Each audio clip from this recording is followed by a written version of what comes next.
السلام علیکم ناظرین، آج کی جو ہماری حکایت ہے اس کا عنوان ہے فنکار درزی۔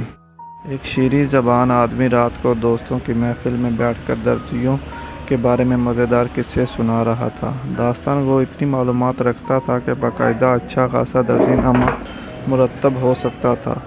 جب اس آدمی نے درزیوں کی چوری اور مکاری سے گاہکوں کا کپڑا غائب کر دینے کے ان گنت قصے بیان کر ڈالے، سننے والوں میں ملک خطا کا ایک ترک جسے اپنی دانش اور ذہانت پر بڑا ناز تھا، کہنے لگا، اس علاقے میں سب سے گرو درزی کون ہے؟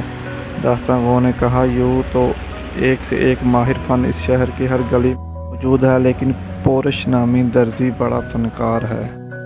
اس کے کاٹے کا منتر ہی نہیں، ہاتھ کی صفائی میں ایسا استاد کہ کپڑا تو کپڑا، آنکھوں کا کاجل تک چرا لے اور چوری کا پتہ نہ لگنے دے۔ ترک کہنے لگا، لگا لو مجھ سے شرط، میں اس کے پاس کپڑا لے کر جاؤں گا اور دیکھوں گا کہ وہ کیوں کر میری آنکھوں میں دھول پھونک کے کپڑا چراتا ہے۔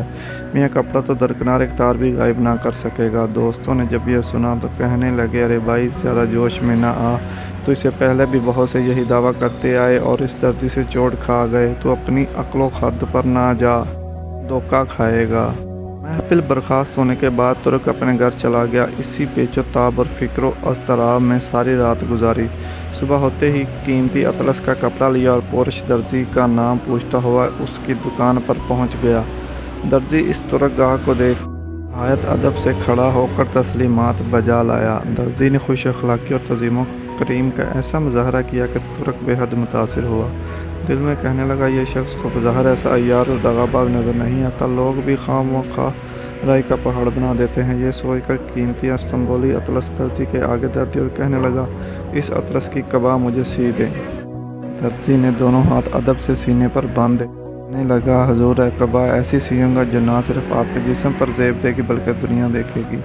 اس نے کپڑا گز سے ناپا، پھر کاٹنے کے لیے جا بجا اس پر نشان لگانے لگا، ساتھ ساتھ ادھر ادھر کے پرلطف قصے چھیڑ دیے۔ ہنسنے ہنسانے کی باتیں ہونے لگیں جن میں ترک کو بے حد دلچسپی ہو گئی۔ جب درزی نے اس کی دلچسپی دیکھی تو وہ ایک مزاحیہ لطیفہ سنایا، جسے سن کر ترک ہنسنے لگا اور اس کی چندی چندی آنکھیں اور بھی مچ گئیں۔ درزی نے جھٹ پٹ کپڑا کاٹا اور ران تلے ایسا دبایا کہ سوائے خدا کی ذات کے اور کوئی نہ دیکھ سکا۔ غرض درزی کی اس پرلطف داستان سرائی میں ترک اپنا اصلی مقصد بھول گیا۔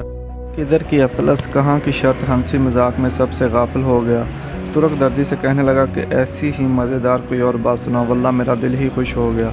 درزی نے دیکھا کہ نشانے پر بیٹھا ہے تو ایک اور قصہ اس سے بھی زیادہ پرلطف سنایا۔ ترک کا مارے ہنسی کے یہ حال تھا کہ دونوں ہاتھوں سے چہرہ ڈانپے کہے پر کہے لگا رہا تھا۔ درزی نے پھر اپنے ہاتھ کی صفائی دکھائی اور ایک اور پیس کاٹ کر ران تلے دبا لیا۔ نے بے تاب ہو کر پھر کہا کہ کوئی اور بات سناؤ۔ درزی نے پھر چرب زبانی کا مظاہرہ کیا۔ ترک اتنا ہنسا کہ اس کی آنکھیں بالکل بند ہو گئی۔ عقل و حواس رخصت، عقل و خرد الوداع۔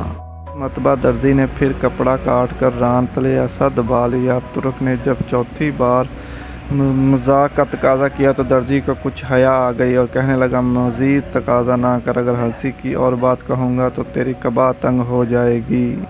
مولانا جلال الدین رومی فرماتے ہیں، اسی طرح انسان دنیا میں آ کر آخرت کو بھول بیٹھا ہے اور اسے ہی سب کچھ سمجھ کر موت کی فکر چھوڑ کر دنیا کے کہکہوں میں مشغول ہے۔